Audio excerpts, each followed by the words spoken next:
On the afternoon of December 6th, 1997, a man named Yuri Trush drew his rifle and crept silently through a remote forest in eastern Russia as he and his team of 3 other armed men and his dog followed this trail of pink snow. All of the men and the dog were on very high alert because they knew someone or something was out in these woods watching them. After walking for a while, Yuri and his crew spotted a small cabin up ahead in this clearing. This cabin, they knew, belonged to a guy named Vladimir Markov, who was a hunter who had gone missing recently, and that was actually why Yuri and this crew were out here. They were searching for Vladimir. But as Yuri and his crew got closer to this cabin, Yuri couldn't help but feel really terrified.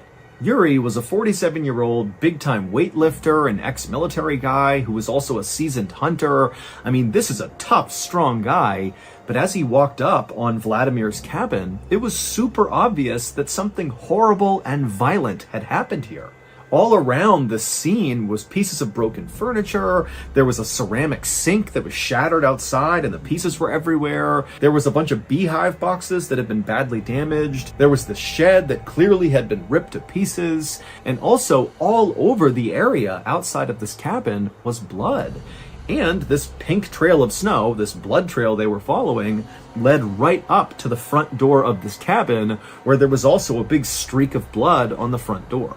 Now, even though Yuri was scared to go any further, he knew he was in charge and he had to go and look inside that cabin to see if maybe Vladimir was there. And so Yuri walked into the bloody clearing. He made his way up to the front door of the cabin, and with his crew right behind him on the porch, he used his rifle and pushed the door inward. Now, at first, Yuri didn't see anything inside the cabin because his eyes hadn't adjusted and there were no windows, so no light was coming into the cabin. But after a second of Yuri kind of standing in the doorway with his rifle to make sure there was no threat inside the cabin, his eyes adjusted and he realized Vladimir was not in there, and in fact, the cabin looked abandoned. So Yuri stepped inside and he looked around, and immediately he noticed all the walls inside this cabin were covered in these deep gouges and scratches. And then he looked on the ground and he found more wrecked furniture and lots more blood. But in a weird way, this actually gave Yuri some hope that maybe Vladimir was alive. He might be badly hurt, but if he's not here, he must be somewhere. And so Yuri turned around and he walked out of the cabin, and right as he stepped onto the snow with his men and his dog right behind him, 3 things happened practically all at once. The first thing was Yuri's dog began whining uncontrollably and running in circles. And number 2, there were all these crows in the trees nearby that just all at once suddenly flew into the sky and disappeared. And the third thing was this unbelievably loud growling sound that seemed to be coming from somewhere really far away and also somewhere really close. It was like the forest itself was growling. 5 days earlier, on December 1st, the soon-to-be missing hunter, Vladimir Markov, decided to give up on another unsuccessful hunt, and he slung his rifle over his shoulders and he lit a cigarette under his big bushy mustache, and he and his 3 dogs turned around and began the slow walk back to their small cabin in the middle of the woods. Vladimir was really frustrated because he'd been staying in this cabin in the woods, away from his wife, away from his family, to try to hunt some game and bring some meat back, but so far he hadn't caught anything. But as Yuri and his 3 dogs kind of rounded a corner in this forest, he spotted something up ahead that was like an answer to his prayers. He saw there was a dead boar just lying out in the middle of the forest, and it was in this big pool of blood, and there was still steam coming off of the body, which meant this was a fresh kill. And so Vladimir raised his rifle in case whatever had killed this animal was nearby, but when he didn't see anything, he just went with his dogs over to the carcass and he pulled out a hatchet and he cut off 2 big haunches of meat from this boar. Now, Vladimir knew it was totally in bad form to steal another potential hunter's kill, although he didn't know if a hunter had killed this boar or if another animal had killed this boar, but he still felt bad about what he was doing. However, Vladimir was desperate. He didn't have any meat, and here it was, so he took the opportunity. After Vladimir had wrapped up this meat and put it in his bag, he and his 3 dogs jogged the last few miles back to the cabin, and when they got there, it was basically pitch black outside. Now, Vladimir was not scared of the forest at night, but he knew there were predators out here at night, so he needed to act quickly. So he rushed over to his small shed that was right outside of his cabin, and he put the boar meat inside, shut the door, and locked it, and then he turned to go into his cabin to retire for the night. But after taking only a couple of steps towards his cabin, he realized his 3 dogs had not followed him. And so he turned around, and he saw the 3 dogs were totally on edge, looking out beyond the shed where he had just put the meat. They were kind of looking out into the dark forest. Now remember, he's all alone in the middle of the woods here. It's nighttime, there's no visibility. And so Vladimir grabbed his flashlight and he shined it kind of roughly in the direction that the dogs were looking, like they had seen something. And he's shining his light, but all he sees are just dark trees and nothingness. There was nothing there. Vladimir did his best not to panic, but he couldn't help but feel like there was a predator nearby and his dogs had picked up on it, and so he just wanted to get inside the cabin and shut and lock the door as quickly as possible. And so he began backing up towards the door of his cabin while calling his dogs towards him, and 2 of the dogs followed. But a 3rd dog just stayed where she was and continued to kind of whine and growl and look out away from the cabin in this direction that all the dogs were looking. But eventually, this dog just took off running into the forest. Vladimir, who loved his dogs, screamed and screamed for this dog to come back. But the dog didn't. And so Vladimir just stood there with his 2 dogs in front of his cabin door, listening to the bark of this 3rd dog getting farther and farther away into the woods. And then suddenly, Vladimir heard his dog start to whimper. And then it was like the forest erupted with the loudest growl he had ever heard in his life. And then there was silence. Vladimir was horrified and just instinctively grabbed the 2 other dogs and stumbled into his cabin and shut and locked the door behind him. Now, Vladimir adored his 3 dogs. Those were his closest friends in the world, and all he wanted to do was run out there and save that 3rd dog. But just based on how loud that growl was, he knew whatever was out there would kill him. And so this was a suicide mission if he went out there. And so he decided he would just stay put with the 2 dogs, and he just hoped that his 3rd dog somehow survived its encounter with whatever was out there.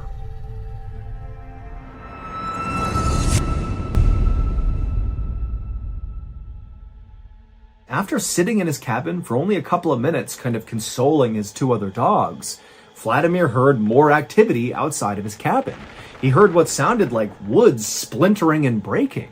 Now, there were no windows in Vladimir's cabin. However, he had drilled a couple of holes, very small holes, in each of the walls of the cabin so he could look out and use them as hunting blinds. And so Vladimir ran to the hole that looked out the front of his cabin towards where his shed was and where this wood breaking sound was coming from. And when he looked out through this hole, remember, it's the middle of the night, there's no lights outside, so he couldn't really see anything.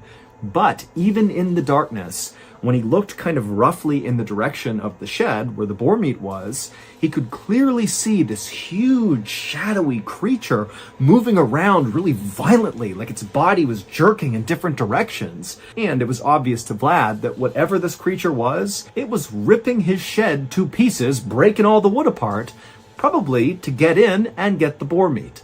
And that's when it dawned on Vladimir that whatever this creature was, it very likely was the creature that killed the boar that he stole, and now this creature was back to reclaim its meat. And so as Vladimir realized that, he just hoped that whatever this creature was, once it had its boar meat back, that it would just leave and not come after him.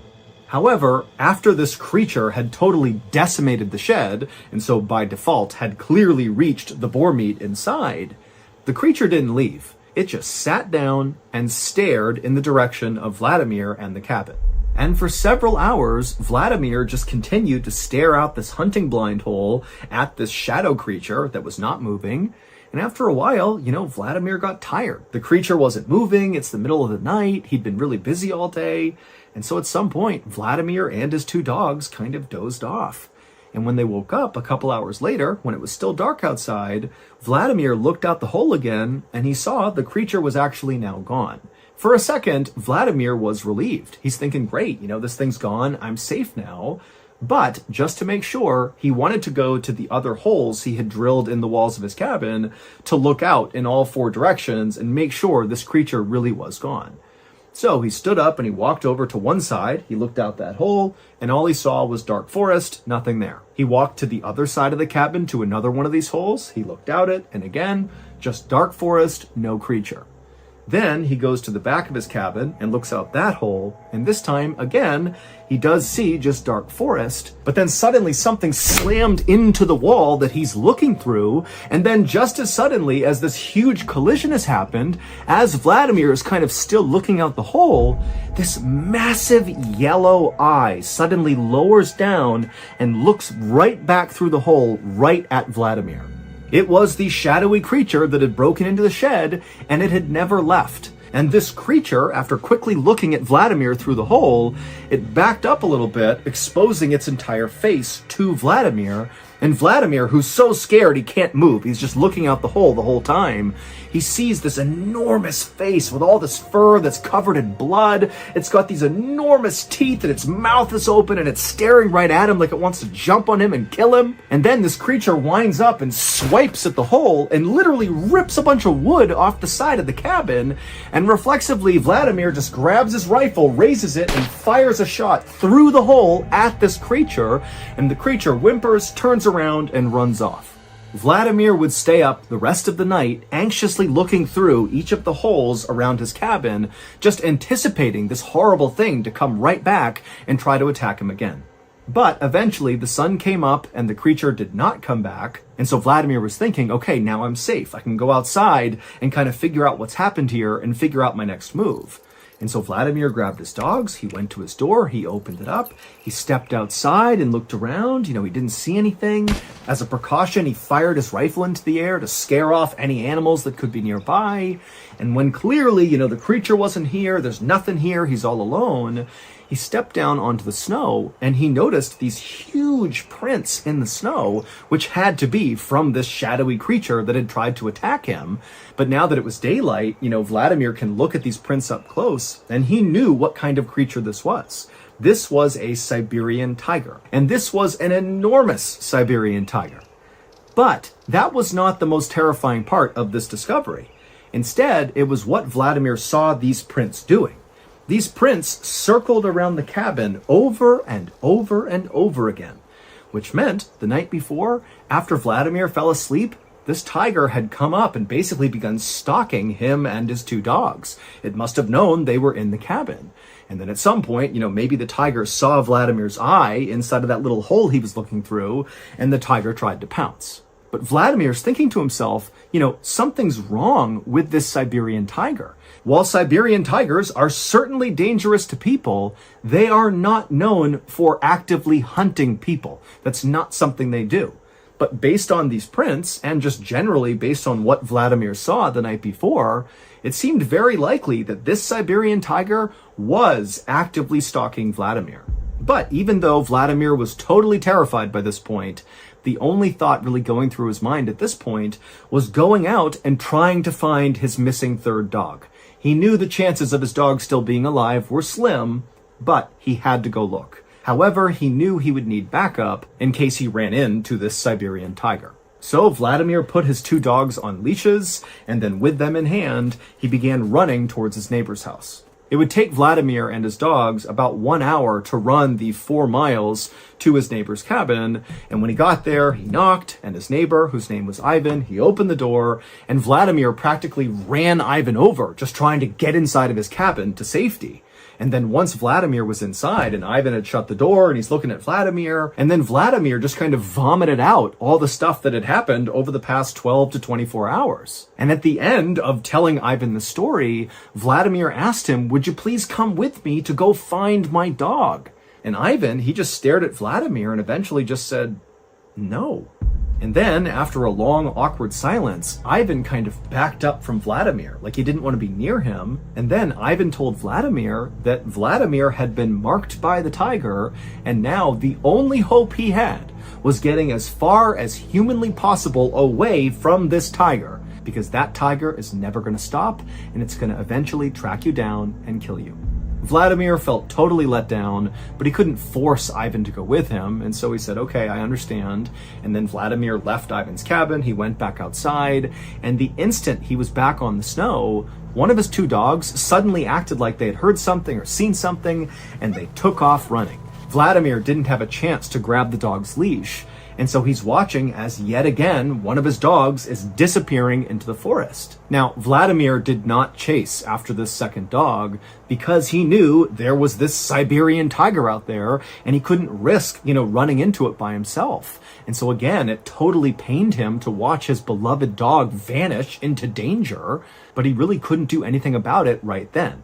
And so instead, Vladimir spent the rest of this day going cabin to cabin all over this area, asking all his neighbors, please come with him to help him track down his dogs. But each of the people he spoke to just said no for the same reasons Ivan did. They said, Vlad, you have been marked by the tiger. I'm not going out there with you. And so finally, as darkness began to fall, Vladimir and his one remaining dog just gave up trying to get help, and they turned around and began walking back towards their cabin. It was nearly pitch black by the time Vladimir and his dog arrived at the cabin, and when they got there, even though he could barely see anything, Vladimir knew something was terribly wrong. Vladimir's outdoor sink, which sat right outside of his cabin, was broken to pieces, like something had smashed it. And then also all of his beekeeping boxes had been broken apart, and there were obvious teeth marks all over it. Now, these two things had not happened when he had left that morning to try to go get help, which meant, very likely, the Siberian tiger had come back and done this damage, and very likely was still in the area. And so all Vladimir is thinking is, I have to get in my cabin as fast as possible and shut and lock that door. And so Vladimir grabbed his last dog, and very carefully he maneuvered his way through all the wreckage. He went up to his front door, and as he's about to open it up, he hears whimpering, and it sounds like one of his dogs who's gone missing, and the whimpering is coming from inside of his cabin. And so without any hesitation, Vladimir flung the door the rest of the way open, and he looked inside, and he couldn't see anything at first, but then he noticed there was this kind of pile of broken up furniture from the day before, and the whimpering appeared to be coming from underneath it. And so Vladimir rushed over and he began moving the furniture out of the way, and sure enough, underneath it, he finds one of his missing dogs who's been very badly hurt, but who is still alive and who is whimpering. And so Vladimir, he's so happy that one of his dogs is okay, and he grabs his dog. But unfortunately for Vladimir, this was a trap. Now, we don't know this for sure, but the leading theory is this Siberian tiger actually set this trap on purpose to catch Vladimir. It's believed that this tiger wounded the dog so the dog would begin to whimper, luring Vladimir out, at which point the tiger could pounce. 4 days later, that armed search party led by Yuri arrived at Vladimir's cabin. They found it destroyed with blood everywhere. They went inside, there was nothing there. They came back outside, and that's when Yuri's dog began running in circles, and the crows flew into the air, and they heard that deafening roar like the whole forest was roaring. Well, that was the sound of the Siberian tiger. Luckily, though, Yuri was not just some rugged outdoorsman. He was actually a member of something called the Inspection Tiger Unit, which basically is like a SWAT team that responds to tiger attacks. And so when Yuri heard this unbelievable roar, he just started walking straight towards it. But with every step Yuri and his team took into the forest, the roars coming from this tiger faded farther and farther away from them. But at the same time, Yuri began to notice on the ground little scraps of clothing. And so Yuri and his team, instead of trying to follow this roar, they just began following these bits of clothing. And these scraps eventually led them to a big clearing in the forest, and in this clearing were these two big red circles in the snow. And so Yuri and his men carefully approached these circles, and when they realized what was in them, they just stood there in silence. In the center of the left circle was a heap of Vladimir's clothing, and then underneath them were just bits and pieces of Vladimir, like he was ripped apart into different pieces and kind of piled up in this circle. And in the other circle, the right circle, was Vladimir's head, and it had been completely skinned. And after seeing this, Yuri and many other people have come to the conclusion that this Siberian tiger attacked Vladimir just for revenge. that this tiger felt like, Vladimir was encroaching on its territory, it stole its boar kill, and then also Vladimir had shot the tiger, wounding it, which only incited the tiger more. And so finally the tiger laid a trap and caught Vladimir and ripped him to pieces and then displayed him for the search party to find. Yuri and his team would eventually find and kill this Siberian tiger. But by this point, the tiger had actually managed to kill at least one other hunter, and very much in the same way it killed Vladimir, by luring this hunter into a trap, and then pouncing and killing, and ripping the hunter to pieces, and then displaying them, basically warning other hunters not to come in here. And while the death of this tiger certainly made Yuri and other people living in this area feel more safe, at the same time, Yuri has been told by other locals that unfortunately now, because of his brush with this tiger, he has been marked by the tiger, just like Vladimir. And so, according to legend, at some point, unless Yuri goes far, far away, he's going to be tracked down and killed by a tiger. On November 2nd, 2020, an older man named Marcel Terray stood in his backyard hanging damp clothes on a clothesline. Marcel and his wife, 83-year-old Paulette Landru, lived on a quiet street in the small city of Anden, Belgium.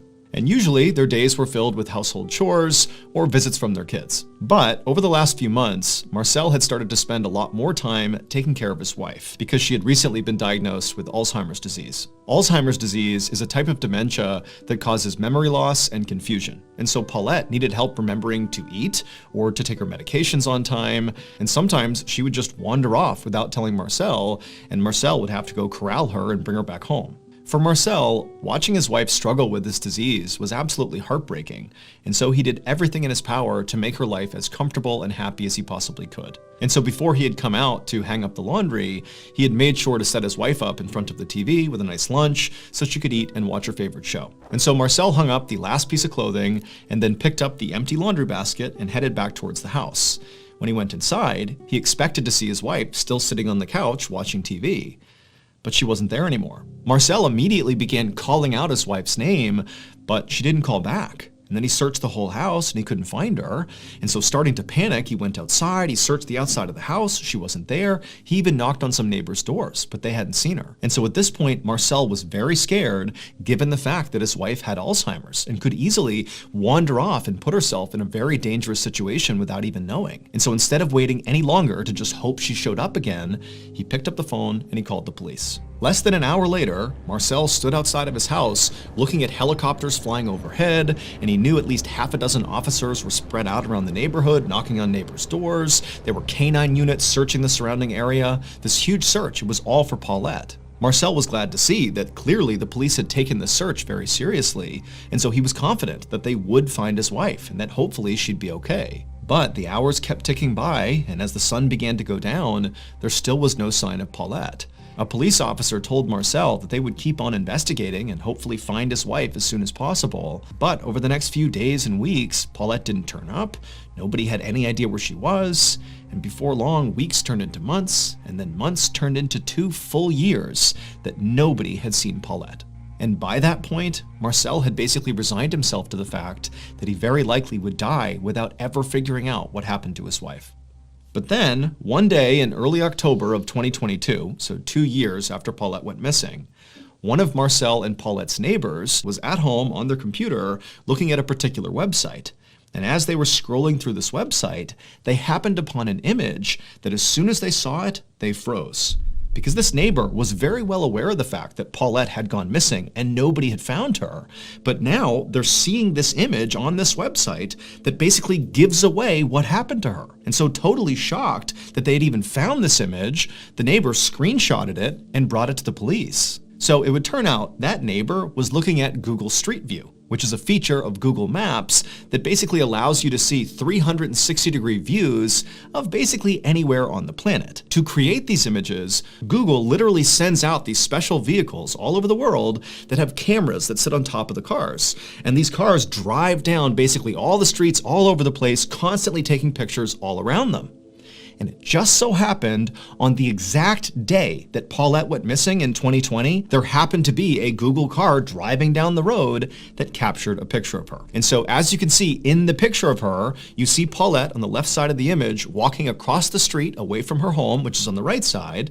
And on the right side, you can actually see Marcel in the backyard hanging up laundry on the clothesline. And so the police, after getting this image, they basically followed the projected route Paulette was on, which is basically beelining straight across the road. And they found that across the street was this steep hill that led down to this thick bramble bush.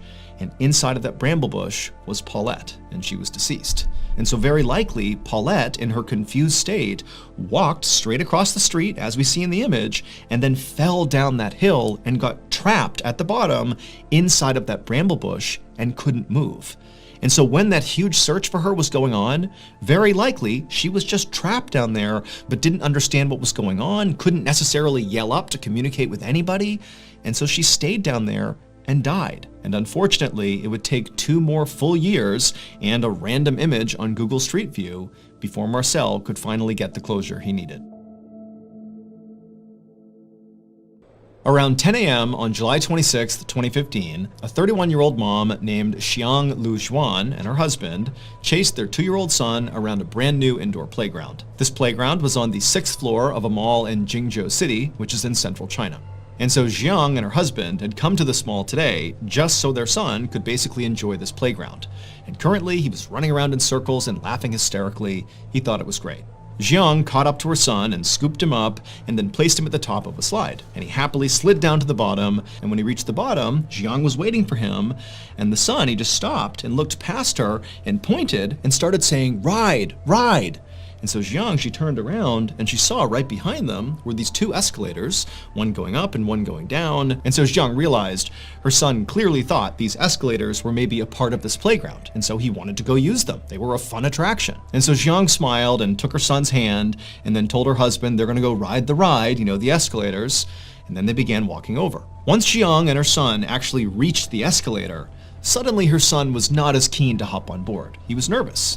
But Xiang, who had ridden escalators many times before, told her son it's totally safe, and she kind of coaxed him to do it, and eventually he stepped on right alongside her, holding her hand, and about halfway up the escalator, when she was confident her son would be okay, Xiang turned around and looked up towards the top of the escalator, the 7th floor where they were going.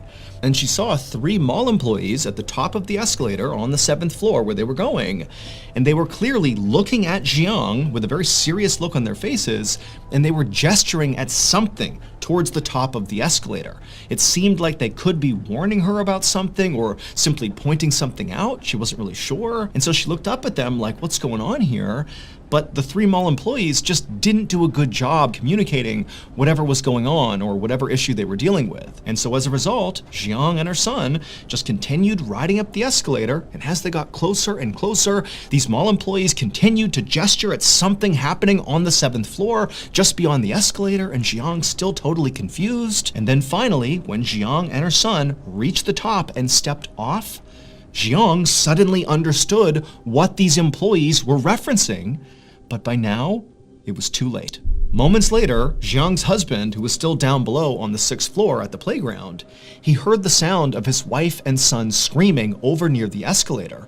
And so instinctively, he bolted over to the escalator. He didn't see his wife, didn't see his son, and he began going up the escalator when someone at the top screamed at him to stop and get off the escalator. And so he did. And right then, a mall employee came running down the other side carrying his son. And this person handed the son over to Xiang's husband. And this employee, who clearly was completely shocked by whatever had happened up above, just shook their head.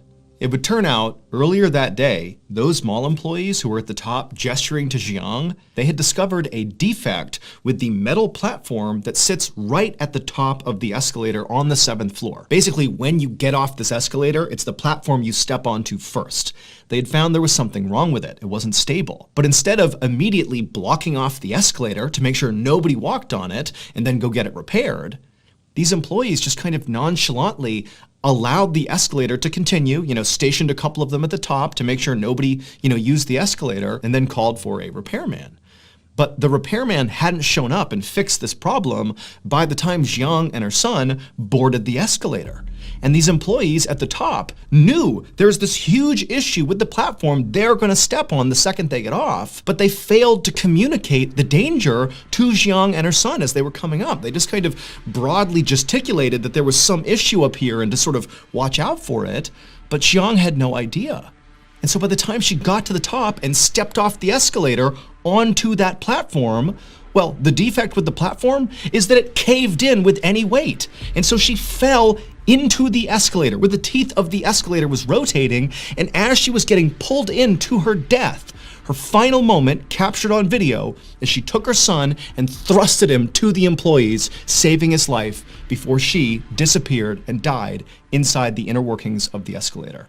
Following Jiang's death, there was a full-scale investigation, and quickly there were massive safety failures identified on the part of the company who made the escalator and also on the mall itself. 2 people were ultimately arrested in connection with Jiang's death and these safety failures, and the mall reportedly offered to pay some settlement to Jiang's family. However, the details of that settlement have not been made public.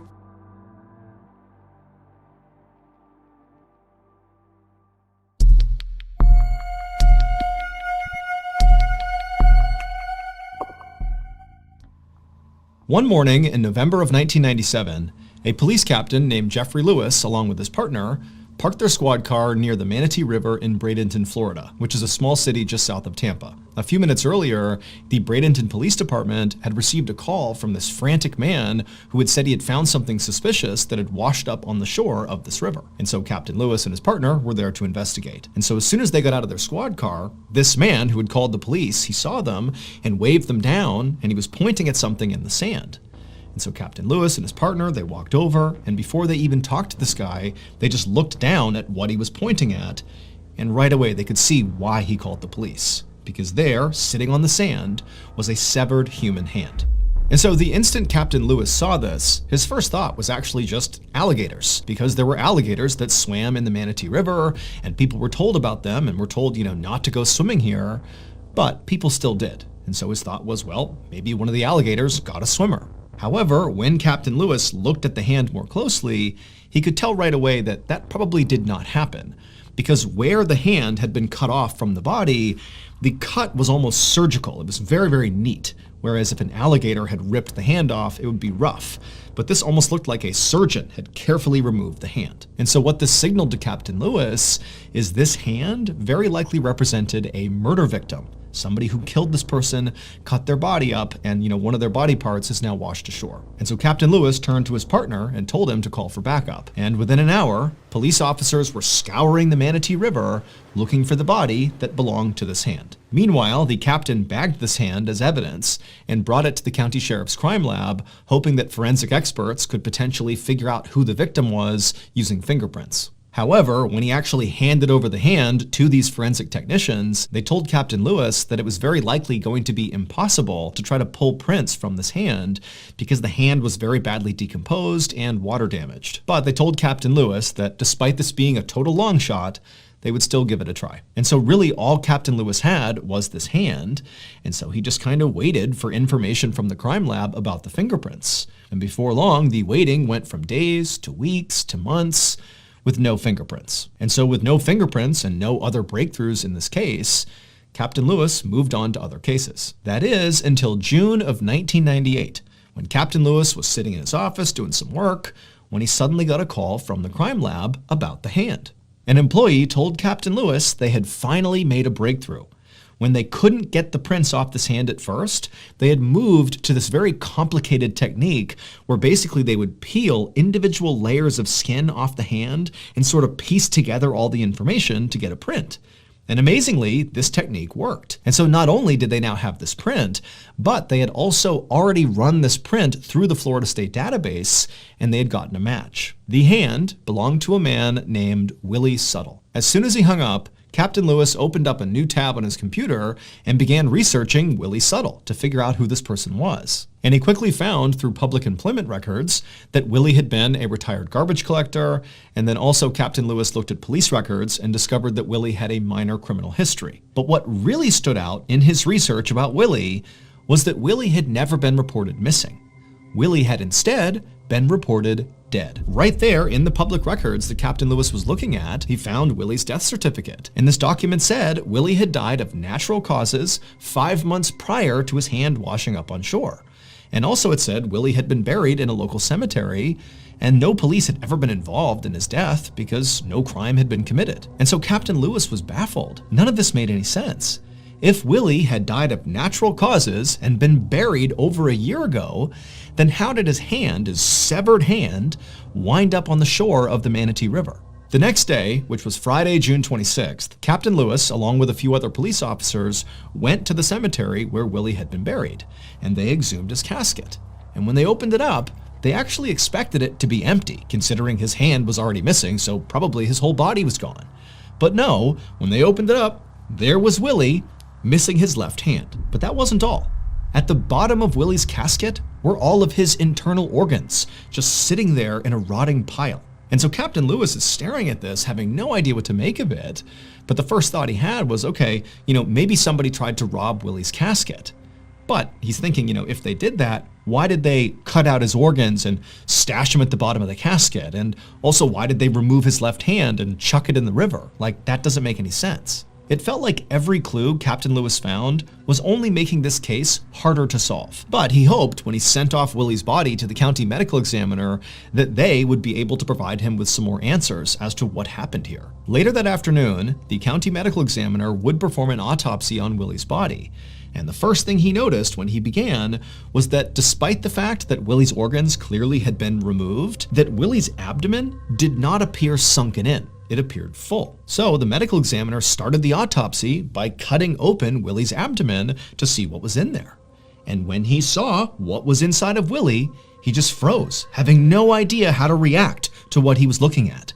He had never seen anything like this in his entire career, not even close. And so the medical examiner just grabbed a camera, took some pictures of Willie's midsection, and sent those pictures to Captain Lewis. The next day, Captain Lewis sat inside of an interview room in the police station across from a 45-year-old woman named Paula Green Albritton. Paula owned and operated a funeral home along with the help of her son, and she had been the one responsible for Willie Suttle's burial. And so Captain Lewis asked Paula about Willie's burial, and she would tell him that Willie had actually died in poverty, without any family members to help cover his burial expenses. However, when Paula had found out about this, she said she had agreed to do the burial anyways, for no cost, as sort of a community service. However, when Captain Lewis poked and prodded and tried to ask for more information about exactly what that meant, Paula would eventually concede that there actually was slightly more to her rationale behind wanting to do Willie's burial.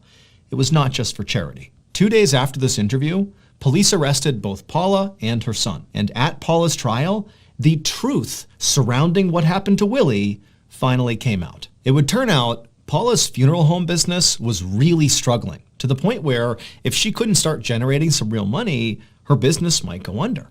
And she couldn't have that. And so Paula decided she would conduct a prosperity ritual to right her business. But to perform this prosperity ritual, Paula needed a body.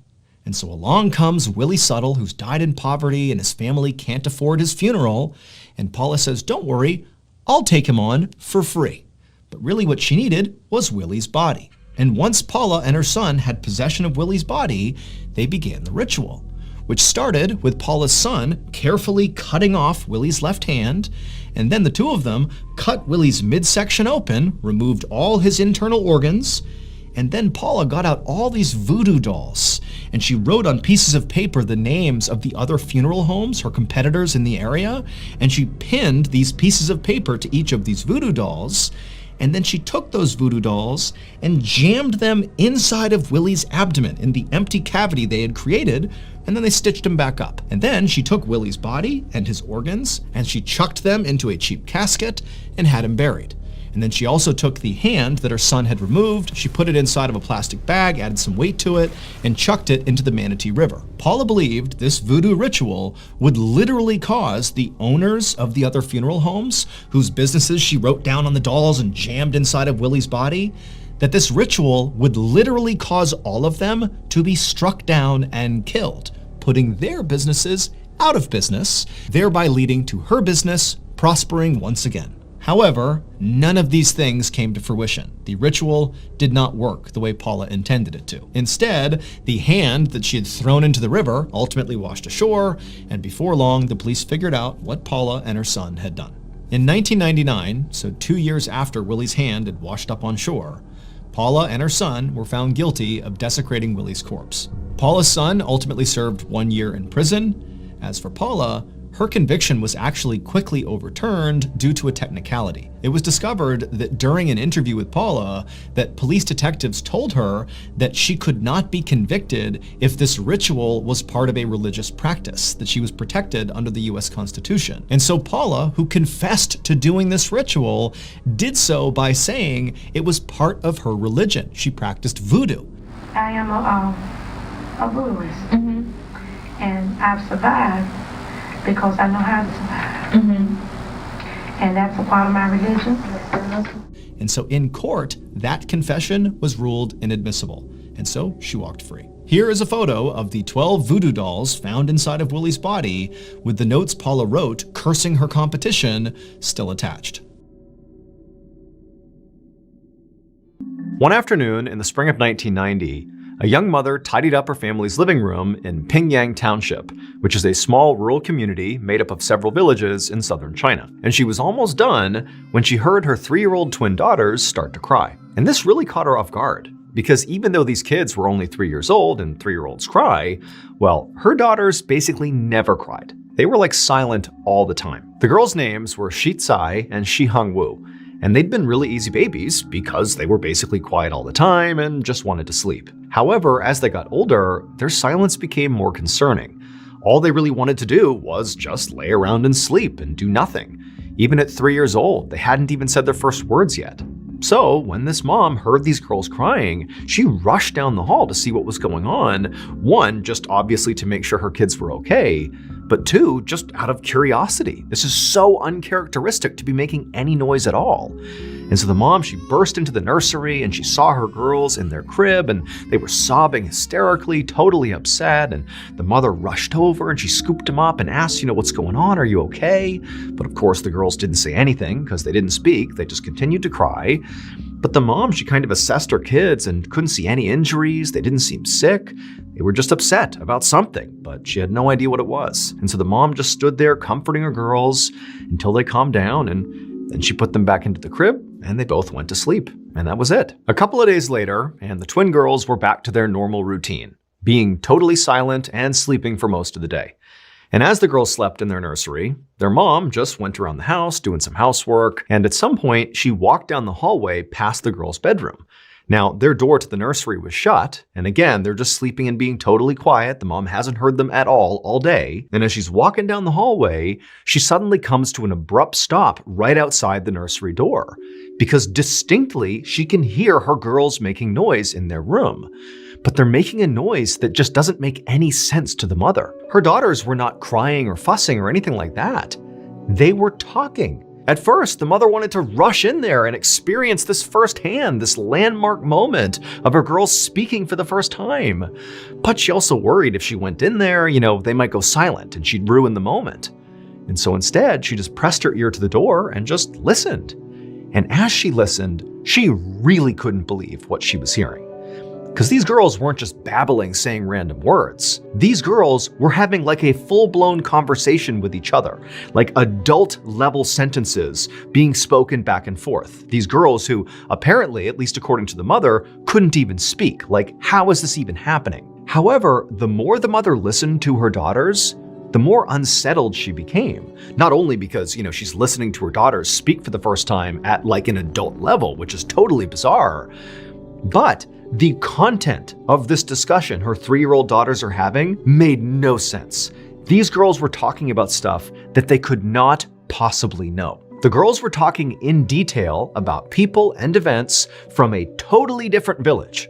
A village their mother knew they had never been to, had never even heard of, and certainly didn't know anybody who lived there. Now, in basically every other part of the world, if a mother suddenly heard her 3-year-old twins, who had never said a word before, suddenly having adult-level conversations with each other about people and places that they can't possibly know about, that might be enough to spurn that mother to at least call their doctor. But this mom, well, she lived in Pingyang Township. And that meant, when she heard what her daughters were saying, as alarming as it was, she actually did know what was going on. Pingyang Township has a very strange secret. And that secret is that of the approximately 7,000 residents who live there, over 100 claim to be the reincarnated spirits of people who have died traumatic deaths. And this is not just some wacky thing these people are saying. No, in Pingyang Township, it's not just those 100 people who believe they really are reincarnated. It's the whole community. All 7,000 some odd people 100% believe that these people truly are reincarnated.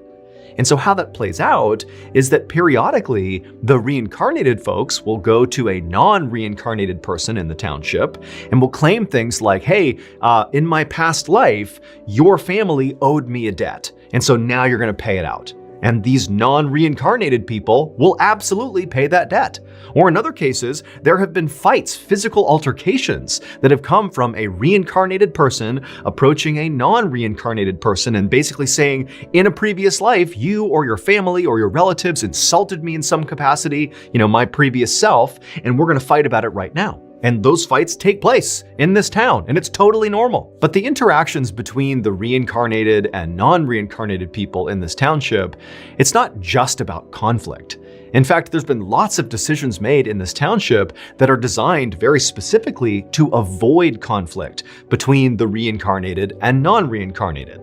For example, there was a little boy who claimed to be the reincarnated spirit of a pig who was butchered in town, and the butcher, who this boy said butchered him when he was a pig, well, the butcher, to make sure he was not offending this boy or potentially other people who were, the reincarnated spirits of other animals he had slaughtered, the butcher shut down his business just to be like, I don't want to offend you all. I'll find something else to do with my life. And so when this mother heard the sound of her twin girls who had never spoke before, suddenly having this detailed conversation about people and events from this other village, as jarring and shocking as that was for her, because she lives in Pingyang, she instantly understood that the only way my girls could have that information and be able to have this conversation is if they are reincarnated spirits.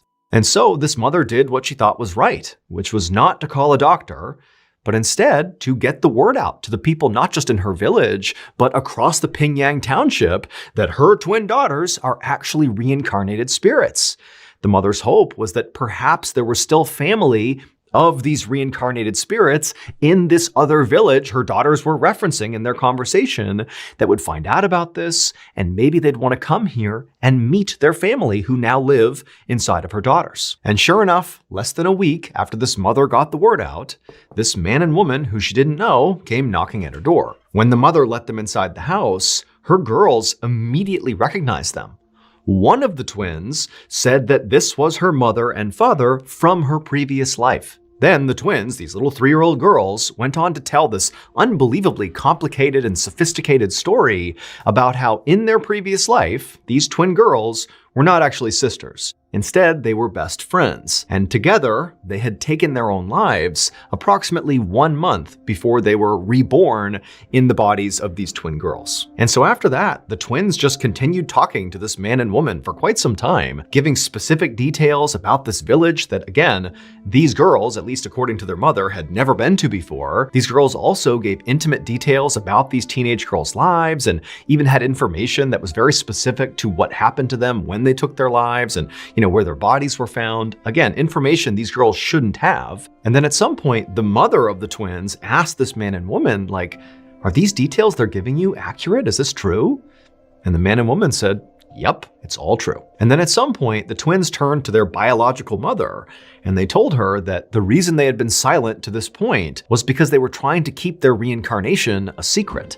And also, the reason they slept all the time is because when they slept, they would dream about their previous lives, which they claimed to miss. To this day, no one's ever been able to offer a better explanation for how these twin girls, these toddlers, had such accurate information about people they had never met and places they'd never been to. Basically, the only explanation that works is that they must actually be the reincarnated spirits of those teenage girls. Pingyang Township remains a hotspot of alleged reincarnations, and nobody knows why.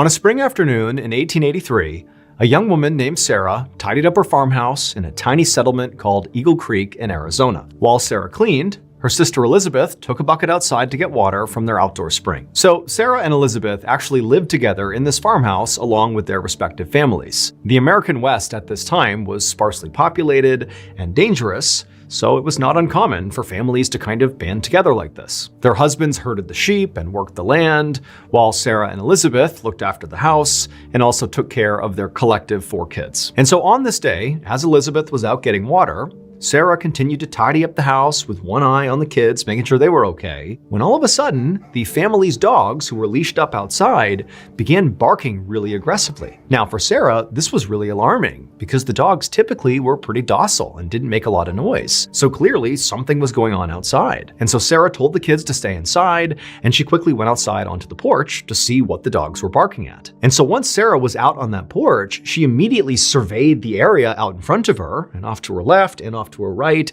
was just rocky scrubland, and then right in front of their house was this big sandy hill that kind of obscured their view off into the distance. And the dogs, who were leashed up right in front of the property out in the front yard, they were all looking right at that hill and barking at it. At first, Sarah couldn't understand what the dogs were even barking at. I mean, she looked around a few more times to see if she was missing anything, but there was nothing happening out here. But then, as Sarah continued to stare at this hill where the dogs were still barking, she suddenly saw this huge creature emerge over the top and begin coming down the hill in her direction. It was this massive 4-legged creature with red fur, and its back was all twisted up.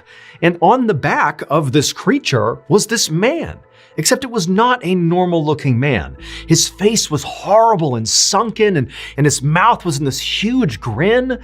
And as she stared at him in total shock and disbelief, she saw he was missing eyes. Now, Sarah was a deeply religious person. And so as she's watching this creature being ridden on by this person come charging towards her, all she could think was, this is the devil. The devil is riding on this red creature, and it's coming to get me and my family. And so instinctively, she just turned, bolted inside the house, barricaded the door with the kitchen table, and then rounded up the 4 kids and sat in the kitchen, huddled over them, praying to God to save them from the devil. But as she was doing this, Sarah suddenly heard this blood-curdling scream come from somewhere outside. And she knew it sounded way too human of a scream to be coming from the devil or the creature it was riding on. And then she remembered her sister was out there getting water. That scream almost certainly came from her sister. But Sarah was so scared, she couldn't move. And she had these 4 kids to look after. And so instead of going out to try to save her sister, she just held the kids closer and continued to pray, hoping her sister would survive. Hours later, Sarah was still inside the barricaded house, clutching the children, praying, and her sister Elizabeth had not made another sound, and she had not come back to the house. So she's been gone for hours at this point.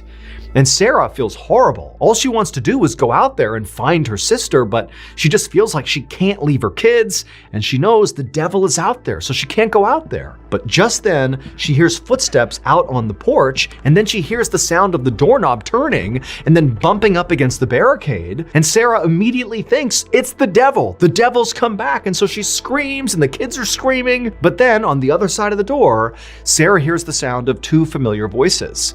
It was the sound of her and Elizabeth's husbands. They had come back from herding the sheep, and they're calling into her like, hey, what's going on here? Let us in. And so this huge wave of relief came over Sarah. She rushed to the door, she got rid of the barricade, flung it open, and immediately began sobbing and telling these men about what had happened, about the devil, about hearing that scream, which she believed was Elizabeth. And oh, by the way, Elizabeth is still not back yet. No idea what happened to her. And so the 2 husbands are immediately so concerned. They have no idea about the validity of the story, but Elizabeth is gone. They have to go find her. And so the 2 men, they grab their guns and lanterns, and they head off towards the outdoor spring to hopefully find Elizabeth. And so the 2 men, they began making their way down this path towards the spring. And at first they were walking, kind of keeping their composure, but quickly, as they're calling out for Elizabeth and not getting a response, they just took off running.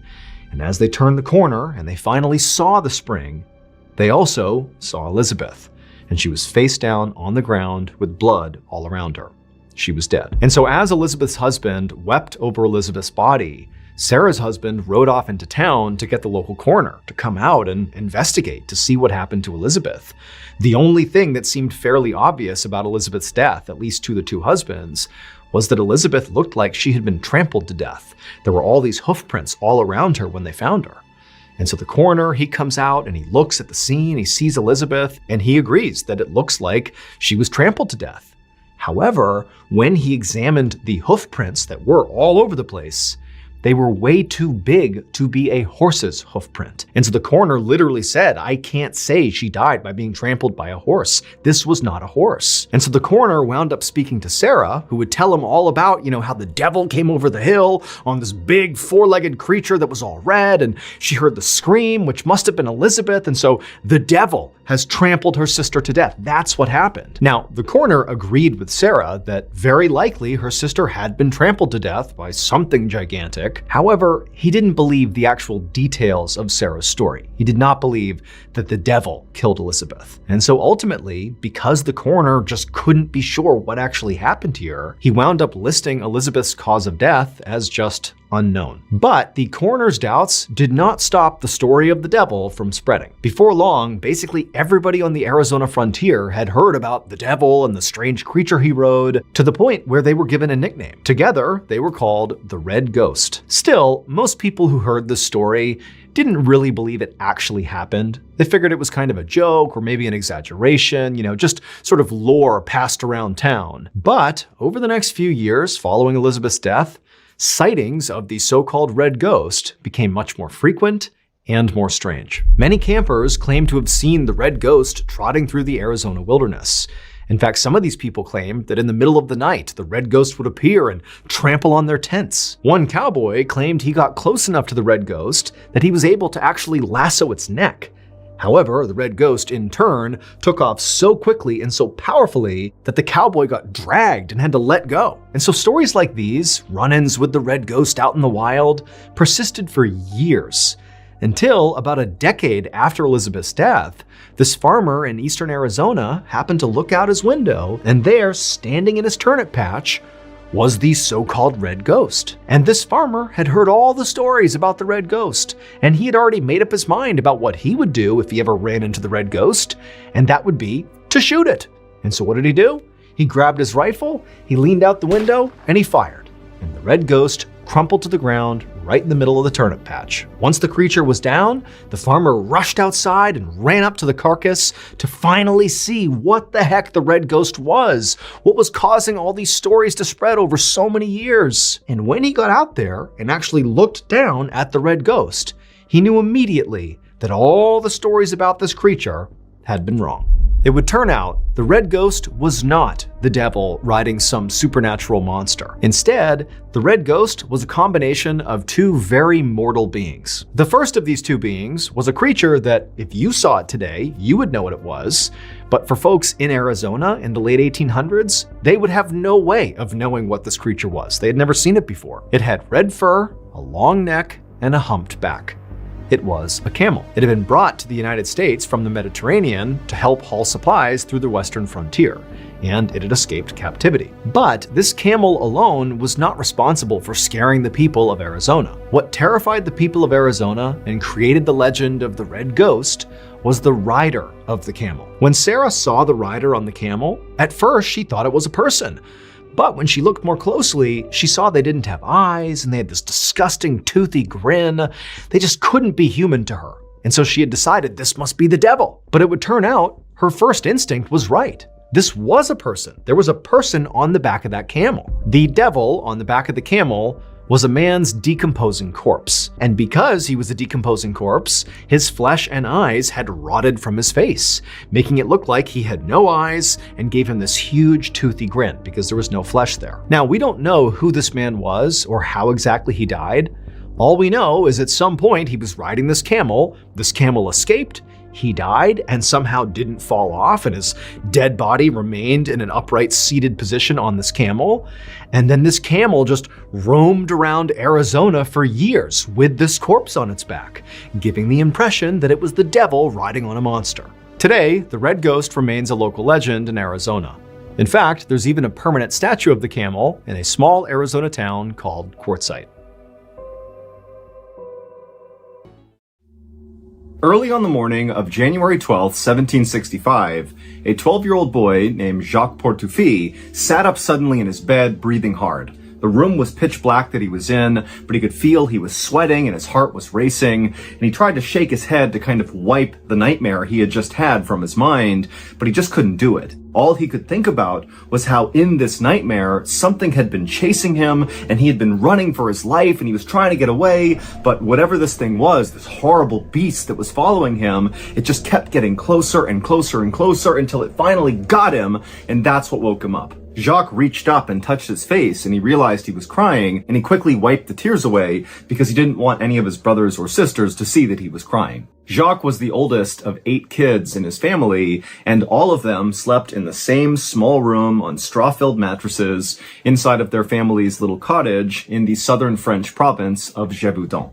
And so, Jacques, he's looking around the bedroom to make sure none of his siblings had woken up and seen him in this state, and he was relieved to see that they were all still fast asleep. Everybody made fun of Jacques for being a scaredy cat, for being a coward. And to Jacques, this really hurt his feelings because on some level, he knew it was kind of true. In fact, just a couple of months earlier, he had lost in a physical fight with a much younger boy, and afterwards, Jacques had cried, and the whole town had seen this happen, and so afterward, all the kids began calling Jacques the wet chicken, and even Jacques' brothers and sisters began joining in and calling him the wet chicken and really making him feel totally ashamed. And it wasn't like the adults in this village were stepping up and protecting Jacques, because to them, Jacques was kind of like a liability. In this part of France, the winters were brutal. People died all the time in this village from the weather. And then the summers brought all these outbreaks of disease, which wiped out even more people in this village. And so by and large, where Jacques lived, it was kind of like the survival of the fittest. And many kids didn't live that long unless they were really hardy and tough, like their parents who had managed to survive for that long. But Jacques was just not like that. He was very gentle and peaceful, yet somehow he had survived.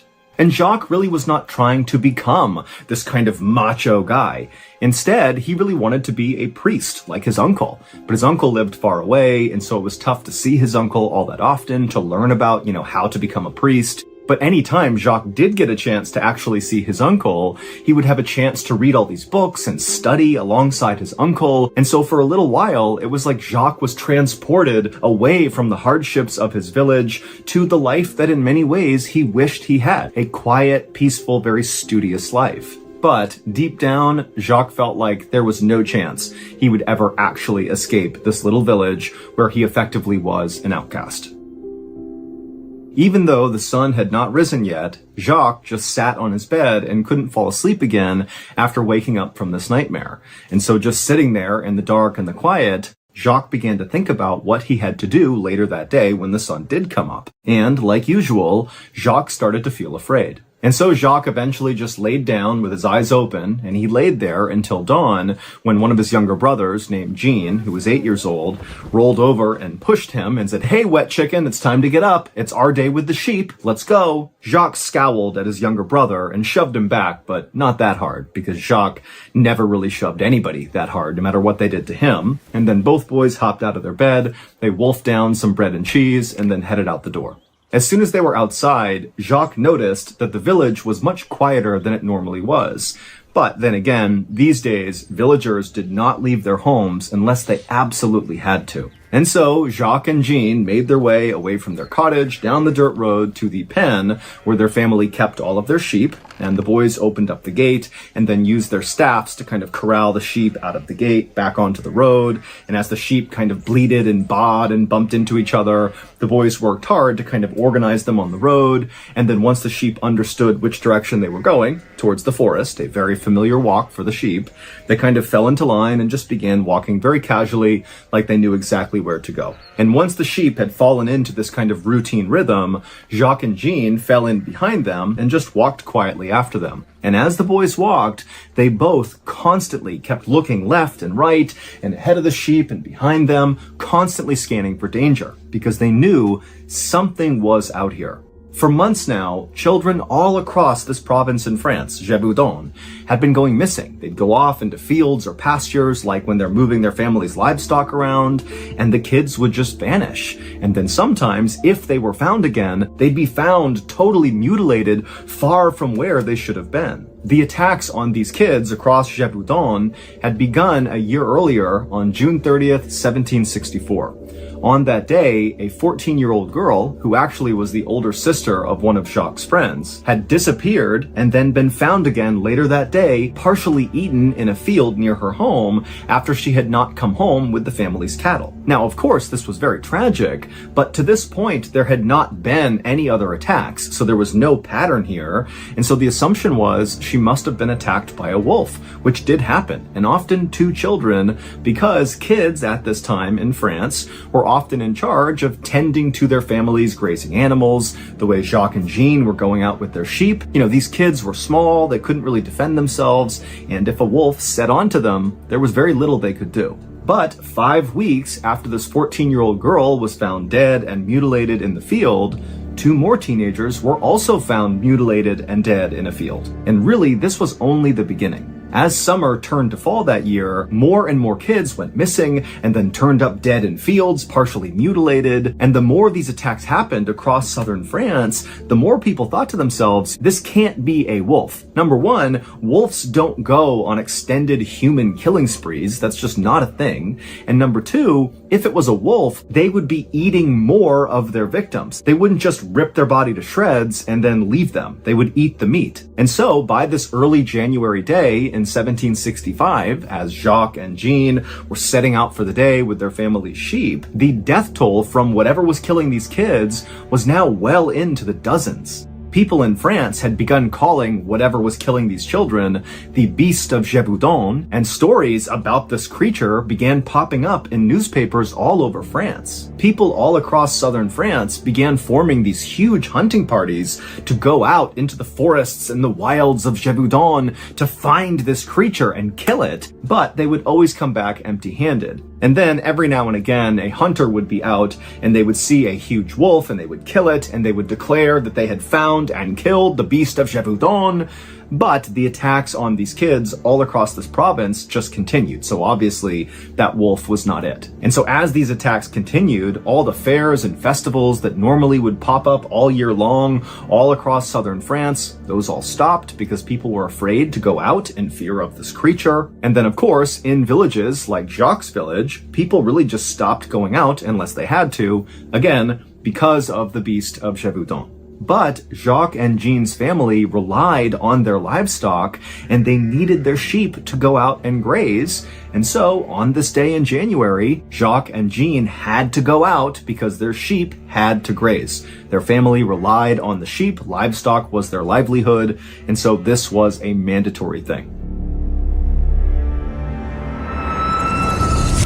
As Jacques and Jean continued walking behind their herd of sheep down this dirt road towards the forest, the two boys eventually came to a stop and just turned around and looked back at their village, and they saw walking on the road towards them were 5 more kids, along with 2 additional herds of sheep that these 5 kids were in charge of. Ever since the Beast of Gevaudan had become a thing, Jacques and Jean had begun tending their sheep along with these 5 kids and their sheep. They figured the bigger their group was, the safer they were from this creature. As the 5 kids got closer to Jacques and Jean, Jacques realized that one of the kids that was with them this day was a tall, thin redhead. It was the same younger boy who had recently beaten Jacques up in front of the village, and he had cried and everyone had made fun of him. And so Jacques sees this kid coming, and immediately he can feel his face burning with embarrassment.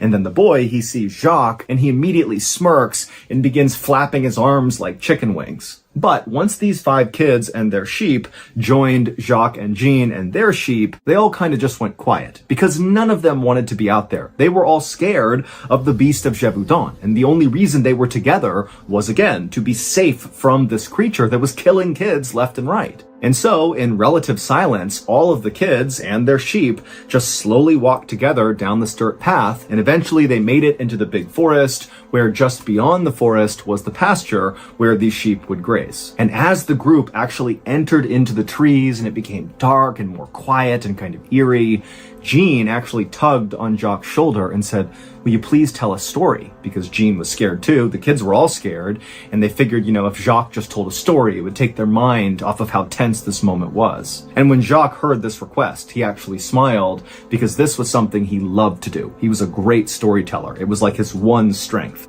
When Jean had asked for the story, the kids and the sheep had actually made it to really the end of the forest path.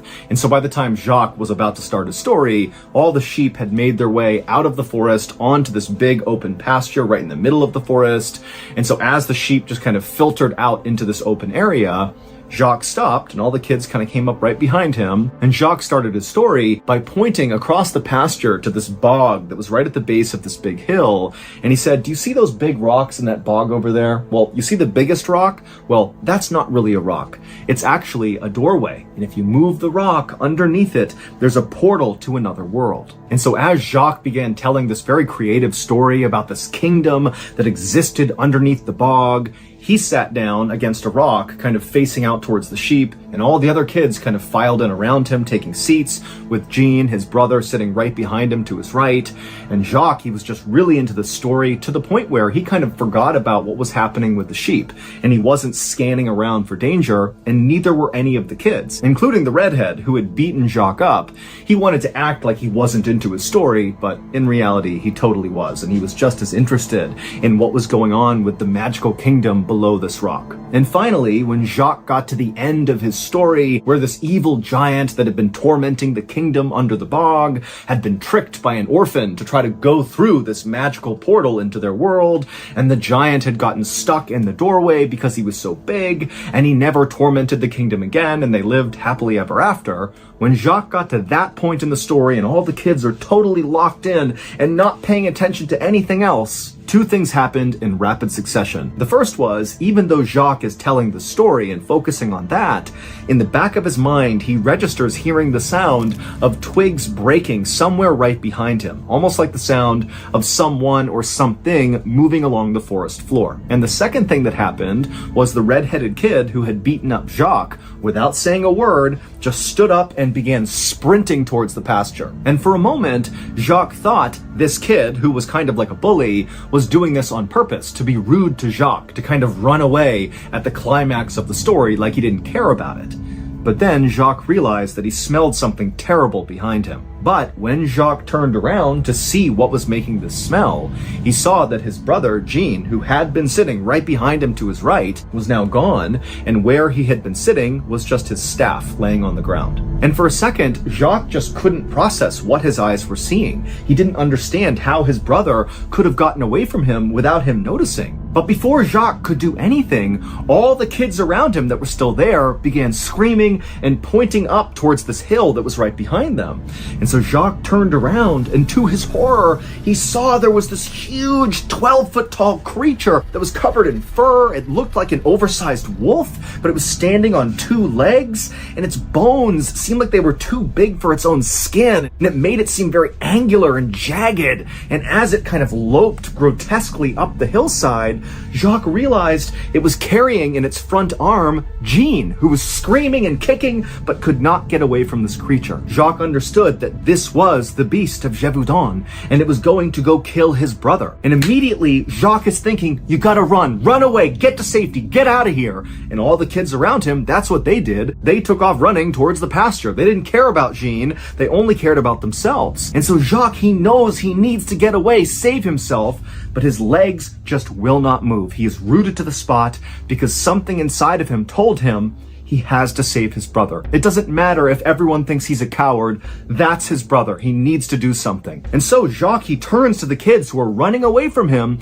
and he screams at them to stop, come back. And the kids were so surprised to hear this strong, authoritative voice coming out of the wet chicken that they did stop and turned around to see what he wanted. And he said, get over here. I have a plan. And so the kids, with the exception of the redhead who had run off by himself, they came back to Jacques, and Jacques began telling them his plan to save Jean. And the kids, again, were so taken with how Jacques was really owning this moment and being a leader that they all said, okay, let's do this. And so after this very quick planning meeting, all the kids turned and began running up the hillside towards the beast of Gevaudan, with Jacques in the front with his staff out. And the kids gained on the beast really quickly, and the creature clearly noticed and kept turning around and kept looking at these kids getting closer and closer, but the beast did not seem interested in any of them. It just wanted Jean. And in fact, it moved Jean from its arm up into its mouth, and then the creature began kind of using the trees to pull itself faster and faster away from the kids. But Jacques, he just kept going faster and faster and pushing himself to get closer and closer. And as he did, it motivated the other kids to follow along and push it and gain on this creature. And finally, they got close enough to this beast that Jacques yelled out to the kids, "Now!" And they all fanned out around it and began smashing this beast with their staffs they used to shepherd their livestock. Now, none of their blows to this creature were doing any real damage, and the creature did not really seem fazed that the kids were now attacking it, but they were kind of able, with their strikes to this creature, to direct it and get it to kind of turn in the direction that Jacques had told them to make the creature go. And so the kids continued to beat and poke and corral this creature, and every time they'd hit it, the beast would kind of flail out with one of its arms, but it never really did anything because, again, it's really focused, obviously, on taking Jean. But eventually, Jacques' plan worked. He had corralled the creature to the top of the hillside, right over where that bog was, where those rocks in the middle were part of the story that Jacques had told about how there was this portal to another world. And once this creature was positioned where Jacques wanted it, he again yelled to the kids to do the next phase of their plan. And all the kids kind of fanned out to the top of the hill, and with their staffs, they beat and poked this creature down the hill into the bog. And as they did this, Jacques kept looking to see if Jean was alive, because earlier he had been screaming and kicking, but now there was blood all over his brother, and he was limp in the creature's mouth, and he wasn't making any sound.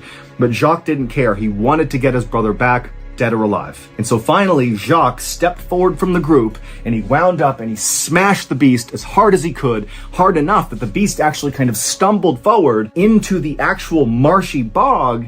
And what Jacques knew about this bog and why he had come up with that particular story about there being a gateway to another world is weeks earlier, he had actually accidentally stepped into this bog and saw it was really deep. And he had been lucky enough that he had grabbed a rock and kind of pulled himself out, because if he hadn't, the bog kind of functioned like quicksand. You could get stuck in the bog and never get out again. And this is what happened to the beast of Gevaudan. It went feet first into the one spot of the bog that Jacques had had all the kids corral it to, that was the deepest and most dangerous part. And as soon as the beast stepped into it, it sunk down to its waist. And immediately the beast reached out with its huge muscular arms and tried to pull itself out of the bog, but it couldn't. It was stuck. And so in its panic, it let go of Jean from its mouth, and it actually turned around and it looked at Jacques and the other kids. And when it did, Jacques almost lost his nerve, because when he saw this thing face to face up close, he saw this was not a wolf's face. This was almost like a human face. Its eyes were making distinct eye contact with Jacques, and it was furious. It was like the beast understood that Jacques had just trapped it. He had tricked the beast into walking into this bog, and it wanted to kill Jacques. And for a moment, Jacques was totally entranced by this creature's eyes. It just struck him that this looks human. It looks intelligent. What is this thing? And while Jacques was kind of in this daze, the creature reached forward and slashed his stomach wide open, and Jacques fell backwards on the ground, but luckily he was far enough away from the beast that he couldn't be pulled back in. And in this kind of frantic moment, one of the other kids saw an opportunity and ran forward, grabbed Jean, who was laying on the surface of the bog, and he pulled him away from the beast. And the beast whipped around. He tried to grab Jean, but he couldn't. And so all of a sudden, all these kids were safely away from the beast of Gevaudan, who was totally trapped. And so at this point, the other kids who were not hurt, They scooped up Jacques and they scooped up Jean, and they began running away from the bog across the pasture back towards the village, leaving the beast where it was. And as they ran, they heard it bellowing out and roaring and trying to pull itself out, but it still just remained in the bog. And finally, as they got back to that dirt path that led back to the village, they saw there was a group of armed villagers running towards them, because it would turn out the redhead who had ran off, he had told the village, and they were coming out to help the kids. And so as the armed villagers met with the kids, they told them where the beast was, stuck in that bog, and the villagers took off to go kill the beast. And then the kids, along with Jacques and Jean, they went into the village, they were put into a home and put on beds, by which point the village doctor had come over and began treating both of them. Jean was alive, but just barely. He had lost a lot of blood, and the beast had grabbed onto his scalp and really crushed his skull, but he would ultimately survive. As for Jacques, it was a very painful wound that he had sustained on his stomach, but none of his internal organs had been damaged, and so he would also survive as well. As for the armed villagers, even though they very quickly got out to that bog where the beast was, when they got there, the beast was gone.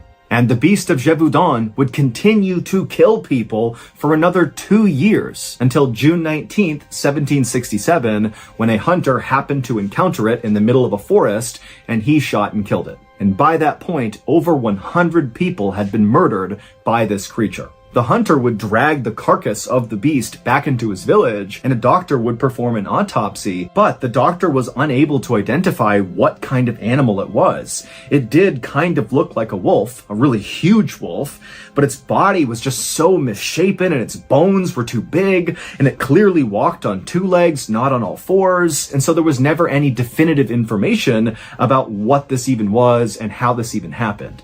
But when they opened up its stomach, they did find human body parts. Jacques was one of the only people to have ever survived an encounter with the beast of Gevaudan. And so he was celebrated all across France, and he quickly went from being the wet chicken to the little hero, and his story would reach as far away as Boston, Massachusetts. And in fact, Jacques' story was so well publicized that it eventually reached King Louis XV, and he was so moved by it that he invited Jacques to come meet him, and after meeting Jacques, he loved him and offered to pay for his entire education. And so Jacques would get to finally leave this little village where he never quite fit in, and he would move to northern France and enroll in a prestigious school there, and he would spend his days reading and writing just like he had always hoped for.